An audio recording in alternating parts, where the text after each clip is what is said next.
something you could do in 2 weeks. No, it is actually something you can do in 2 weeks. Shout out to my side. We grew up together actually. I used to be a poet. I used to be on his level, and then I retired. How we met, I wrote a poem on Facebook. I put it up, and then he wrote a response to it. I felt like he was trying to fight me as a man, but we're friends now, so yeah, it's all good. Today's talk is called The Dream, right? And the alternate title is Living the Dream, right? Depending on at what point in life you are, you may be already living the dream, right? And shout out to you, well done. You have actually made it. But in this talk, what we want to do is have an exercise where we actually see if you're living the dream. So let's start off. The dream, and basically, like any dream, it's fuzzy, it's blurry. You don't really know what you're looking at, right? And it's nothing, there's zero stats to your name. Right? So if you're living the dream, you currently have 0 sats to your name, and that nothingness causes you discomfort, right? So of course, discomfort causes you to act, and when you act, you have to work, right? Preferably, you work on something of value, and with that value, you can exchange it for. My clicker. Yeah, you can exchange it. Where do I look when I'm clicking actually? All the time. Okay. You can exchange it for some sustenance, right?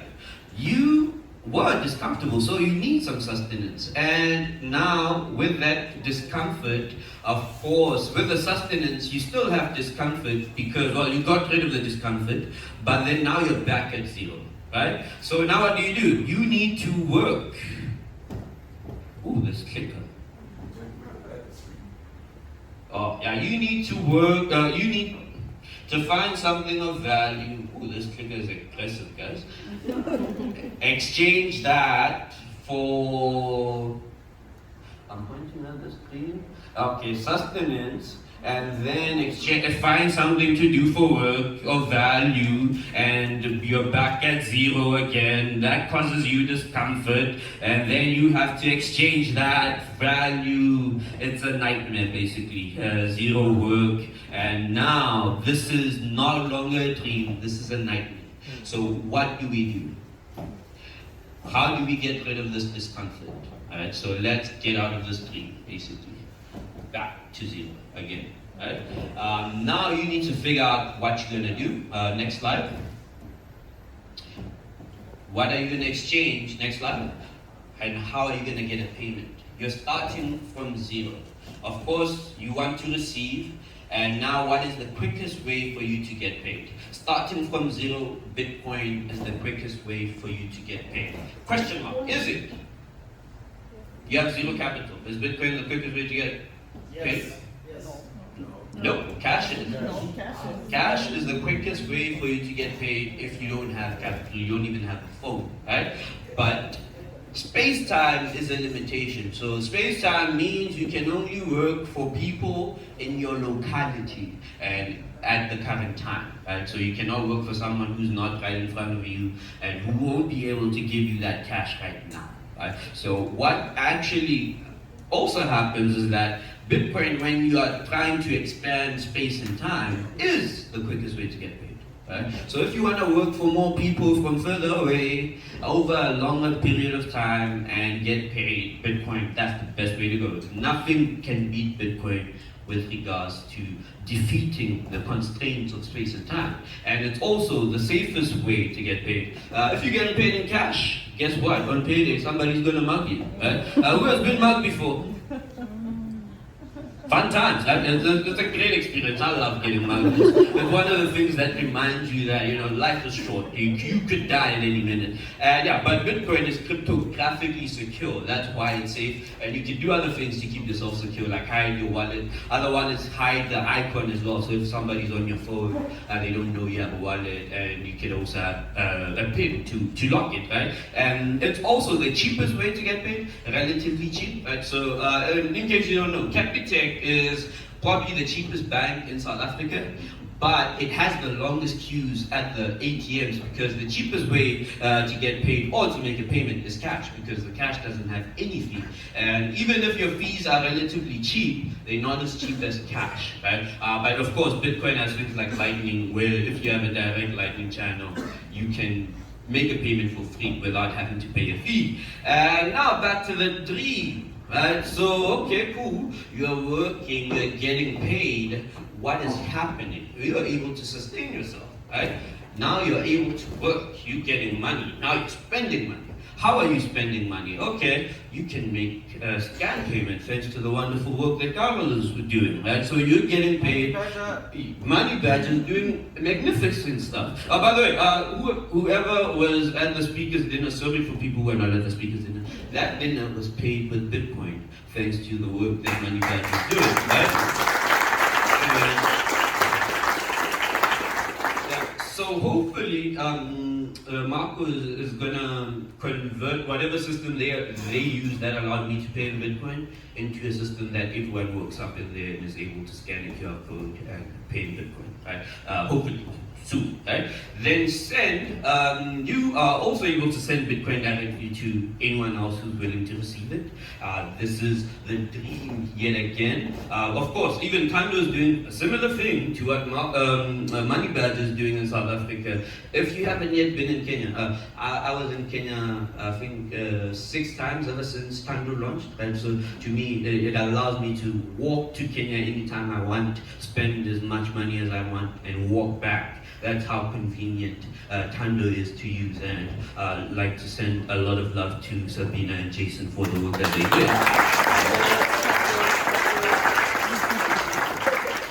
So yeah, they effectively allow you to live on proof of work money. I love this statement because if you translate it to any other language, it's so impressive, right? Zulu, somebody translate this to Zulu. Afrikaans, somebody translate this to Afrikaans. Yes, yes. Okay, Xhosa. Translate to Swahili.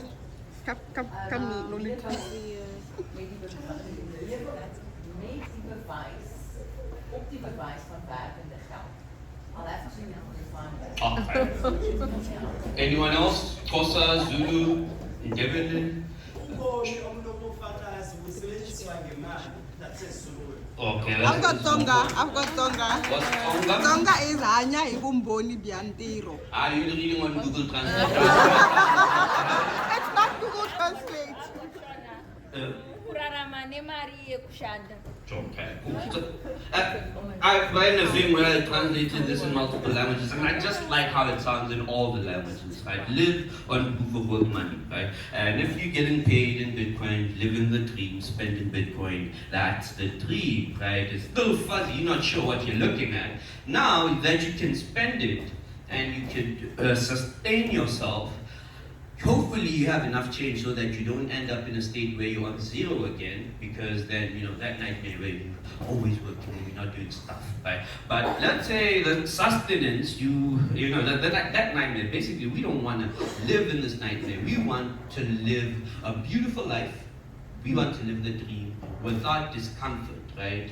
So what if instead of working for sustenance, what you do is work. You don't just work, you hustle. Right? But you don't just hustle, you grind, right? And you grind with a capital grind, like you really do that, right? And while you're grinding for sustenance, you don't just, eat everything, you conserve, right? So that you have a surplus.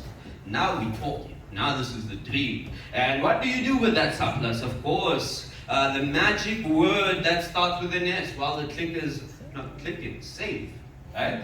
And guess what? Bitcoin is the greatest way to save too. Can you imagine that? That is a wonderful dream, right? And yeah, so of course, Bitcoin is the best performing asset with regards to savings. So if you've ever had the privilege to buy Bitcoin when Luno launched in 2013, Bitcoin was around 1,000 Rand, if you don't know. Right? It went low because that's what Bitcoin does. So it gave some people the opportunity to buy it maybe for a few hundred Rands. And if you had the privilege of forgetting about Bitcoin for maybe 7 to 10 years, you would have been a millionaire.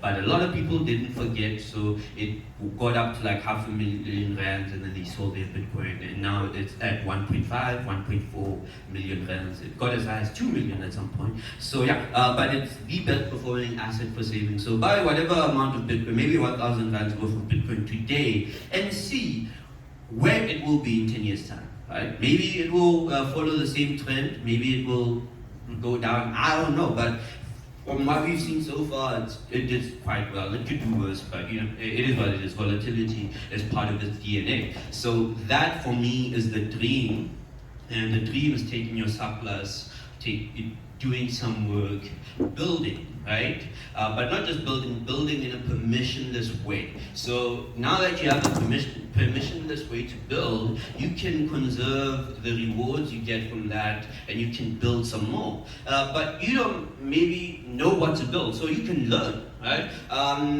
I discovered Bitcoin in 2017, and it took me 4 years of learning about Bitcoin before I felt confident enough to say it would take me 2 weeks to build something, right? And then something turning into my champura, right? But that's not 2 weeks, 4 years. From 2017, 18, 19, 20, 21, and then seeing what people are talking about. From everything I've learned, condensing all of that in 2 weeks of work, right? And it's not really 2 weeks of work because there's still so much work that needs to be done so that somebody else can get to live the dream, right? And somebody else can then build. And this is the other thing I like. Everyone who's a builder here is basically building on proof of work money, but collaborating away, again, because this is also the cheapest technology to build on. I used to build on Twitter, and I had built this other app called Fred Tweets. Before Twitter, I had Friends, by the way. And then I learned that if you have a third-party Twitter client, what Twitter will do is limit the amount of logins that can actually happen on your Twitter client, because Twitter makes money off ads, so they want as many people on the main Twitter client as possible. So your app will never be too popular, right? Oh, and this past week, something called Claude was happening, right? And yeah, it's a bot running on Claude code. If you're a programmer, you should know this. AI stuff. It's not important. It's a wave. It's going to pass anyway. Yeah, so if you don't know, it's all good. Right? So the company that runs Claude code was like, yo, we don't like that. We first and foremost, cease and desist, don't use our name, right? So he changed the name to Maltpot, an ugly name, and then now it's OpenClaw, so better name, but yeah. Second thing, we are banning the people who used our system through your bot, right? So imagine in my Twitter client, it got popular. Twitter was already limiting the amount of people who can log in via my client, but then it says, if anyone dared to use your client instead of ours, we deactivate their account. And people were paying customers at the same time. And then yeah, so cheapest technology to build on is Bitcoin because it doesn't have any of these constraints. And now that is the dream, but the dream isn't yet done. You're building, you're learning, and you can collaborate. And you can collaborate with almost anyone, not just in this room, in the world, right? I'm working BitKey, right? So what I'm building is compatible with what the guys at BitKey are building, right? We've never had a meeting, we've never sat down together, but I already know, okay, my users can send to BitKey. I can already tell them, okay, if you have this much Bitcoin, you should consider getting yourself a BitKey for your savings so that that Bitcoin can last however many years, right? And yeah, other thing with collaboration is that, you know, this is you and your dream, right? But some people see in color. Right? You don't have to see in color, but if you collaborate, you benefit from the fact that other people see in color. So now your world goes from this fuzzy void into this. Okay, well, what's happening here? This is community, right? Okay, this is different. What's happening in the community? And I believe we are in the age of communities. Of course, wonderful work Hellman is doing with Bitcoin Ekasi. Showing some love, showing some love. Basically, if you also had the privilege to be here, the day before the conference, we had the African Bitcoin Circular Economy Summit, right? Circular economies from all over Africa were on the stage talking to each other, sharing, this is what we're doing, this is blah, blah, blah, blah, blah, blah, building, collaborating, so on and so forth. Impeccable stuff. Right? So the age of communities, I specifically use this term because of the game called Age of Empires. Right? Who has played Age of Empires here? Okay, a few old people. So it's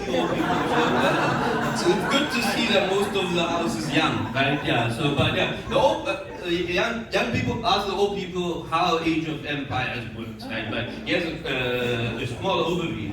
The Age of Empires puts you in the Stone Age, right? So you start in the Stone Age, and the aim of the game was to upgrade, right? Evolve from Stone Age, Iron Age, so on and so forth, until you have a beautiful castle community like this, right? And yeah, so effectively what I think is Bitcoin is that, basically.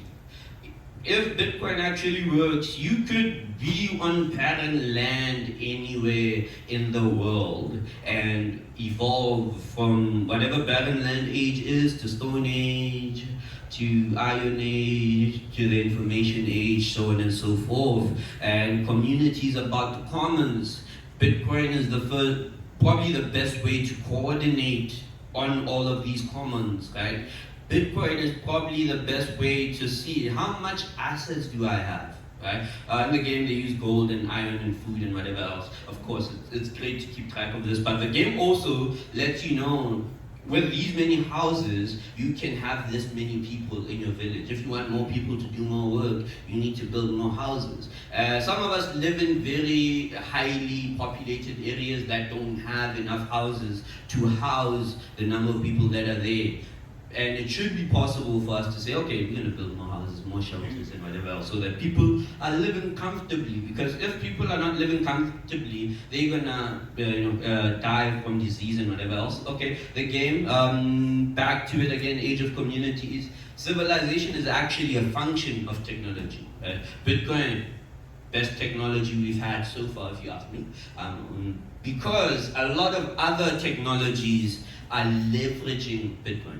Right? You don't have to use Bitcoin directly, but there's things, concepts, ideas in Bitcoin, decentralization, so on and so forth, that allow people to build crazier, better things, even though they're not using Bitcoin directly. And the other thing with Age of Empires is that it allows you to research, right? Okay, so let's say you only have an axe.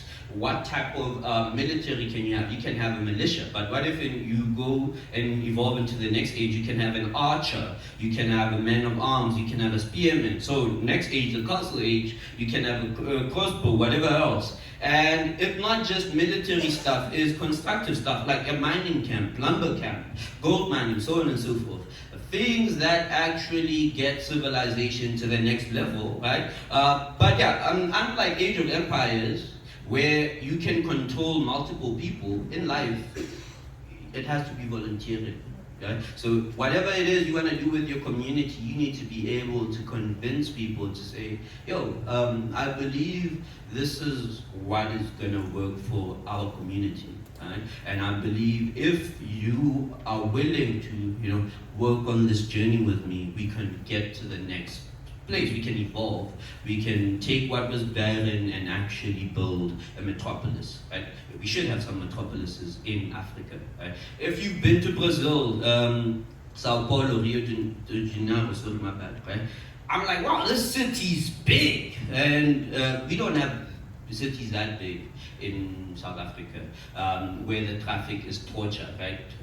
So yeah, I think I've covered most of my message. So I'm just going to skip these slides because the most important thing is that the age of communities is here, right? And you could use Bitcoin to build Rome in your lifetime. Right? So yeah, cool. That's me.